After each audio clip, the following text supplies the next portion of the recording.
Alors, mes recherches linguistiques visent à restaurer la bonne prononciation de la langue française.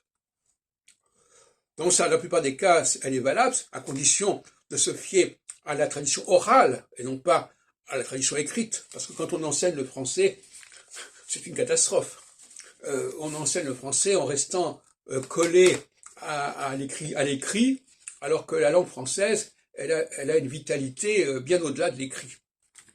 Mais alors, il y a des cas, effectivement, où l'écrit l'emporte sur l'oral, et des cas où l'oral l'emporte sur l'écrit. Alors, un cas assez étonnant, c'est le verbe aimer, par exemple.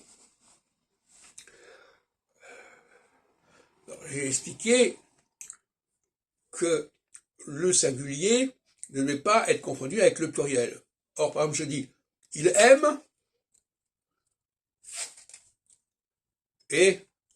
Alors, dans le cas d'aimer, c'est pas un très bon exemple puisque ça commence par une voyelle. Enfin, disons que M, A-I-M-E, ça s'entend comme M, A-I-M-E-N-T. Alors, quand il y a un pluriel comme ils aiment, on voit la différence. Mais par exemple, s'il dit ils mangent, que ce soit il mange, IL ou ILS, on n'entend pas la différence.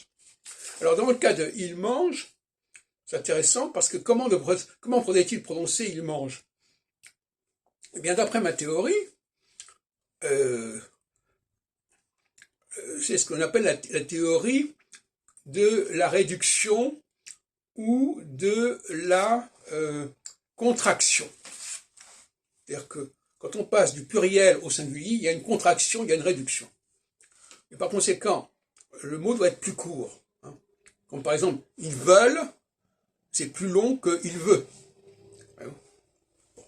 Eh bien, il mange, il faudrait qu'on puisse dire il ment. M-A-N-G. Il ment. Et en revanche, mange, le en ne devrait pas se prononcer en, devrait se prononcer mange. Il mange, comme diront les méridionaux, ou les anglais d'ailleurs.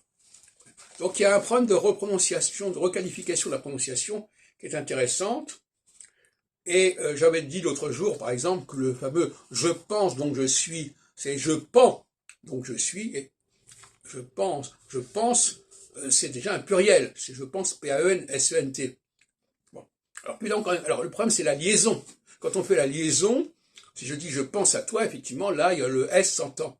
Mais quand le mot n'est pas suivi d'une voyelle, il n'y a pas de raison. De la même façon, je trouve ça insupportable, et tout à l'heure je parlais de choc, Olivier, de dire bonjour à tous. C'est complètement ridicule. Est-ce que je dis merci à vous? Non, je dis merci à vous. Il ne faut quand même pas se moquer du monde.